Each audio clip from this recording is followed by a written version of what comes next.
Alright guys, welcome back to another tutorial, and in this video we're going to be making our programs a lot smarter than they have been, because I'm going to be teaching you guys how to create a computer program that can make a very simple decision.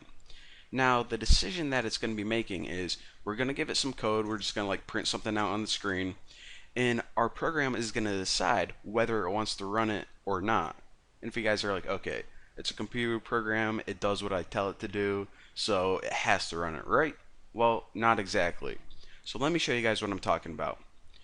I'll type the syntax in right now and show you guys the basic structure of it. So what you do is you type the keyword if, and right after that type parentheses right there. Now, in between those parentheses, we're going to be giving it some sort of test, and we'll just make them really simple, like check if a number is equal to another number, or like check if one number is less than another number. So these tests can be kind of confusing, but I'm just going to show you guys some real basic ones for this tutorial. Now, after that, put two little curly brackets, and any code that's in between your brackets is going to run if that test is true. So again, we're going to be putting the test right here, and the code, we'll just write something simple like print something out on the screen. But this is the basic structure of how to allow your computer to make a decision. So I'm going to go ahead and show you guys an actual example so this makes sense. So like I said, just test something really easy, like is the number 4 less than the number 10? Well, of course we know that it is, so in this case it would run whatever code is right here, like print something out on the screen, and we'll just put like a easy hoss. So whenever we run this, we see that it does indeed print out easy hoss. So of course what your computer did is it said, okay, you want me to test this, okay, is 4 less than 10? Yes it is, run this. So now let me show you guys an instance where the test would be false, and I'll talk to you guys about the different types of tests that you can do, but of course right now you know that you can do less than, you can also do greater than, so let's do that. So this, it says, is 4 less than 10. This one right here, this does not equal true. 4 is not greater than 10, so any code that goes right here, like print out meatball, if we try to run this, we see that it does not print out meatball. So even though we typed this line of code right here in our program, check it out, it doesn't print it out because we gave it a test, it wasn't true, and it made the decision not to run it. Pretty sweet. So before I show you guys an example of when you would actually use this in real life instead of just printing out meeple on the screen, I'll talk to you guys about the different types of tests that you can use. So of course you knew less than, greater than. There's also greater than or equal to. In this case would be like if you want to test if someone is like can enter a website, their age would be like greater or equal to 18.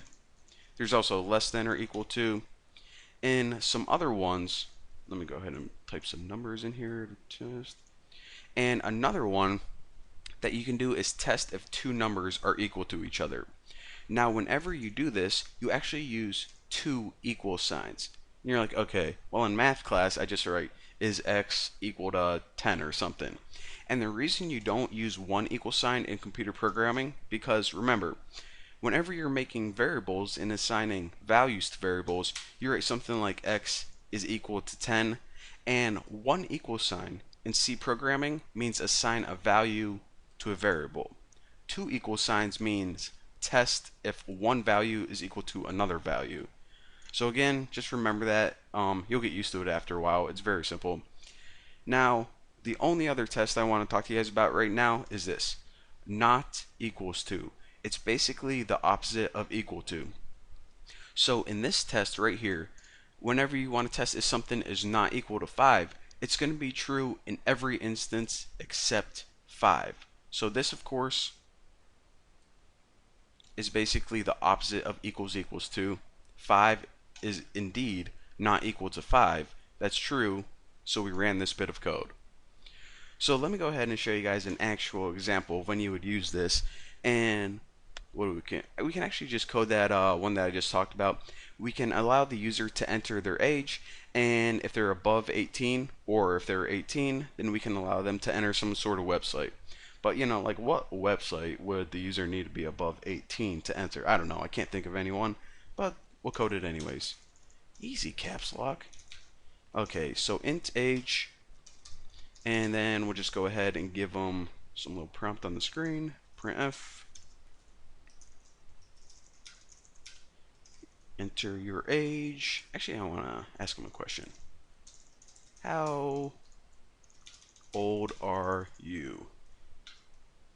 New line. And of course, if we're asking them a question, we probably should give them an area to write into. And this is just going to be a simple integer, so %d, and of course ampersand age.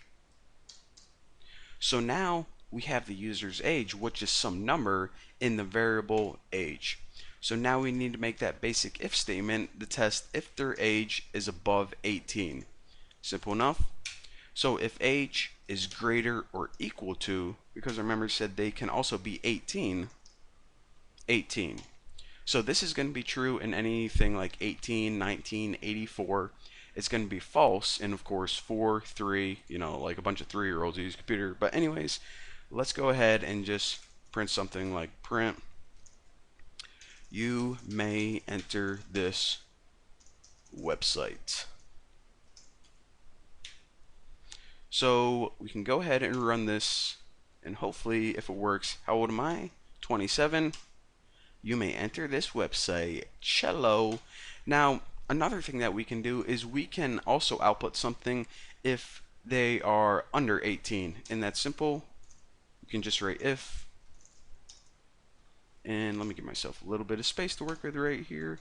So if age is less than 18, what can we write? Just write, holy, nothing to see here. So run this, and of course, if we say something like, how old are you? 86, it still says you may enter this website and nothing else. And if you run this again, how old are you? Well, I'm actually only 6 years old. Nothing to see here. So pretty sweet. Our programs are getting a little bit more interactive. And actually right now, I guess this is a good time to talk to you guys about nesting if statements. So I'll actually put that in the next tutorial. So, you know, I don't want to overload your guys' brain in this one. So in the next tutorial, I'm going to show you guys how to nest if statements, make decisions like right after another. So it's going to be awesome. Thank you guys for watching. I'll see you then.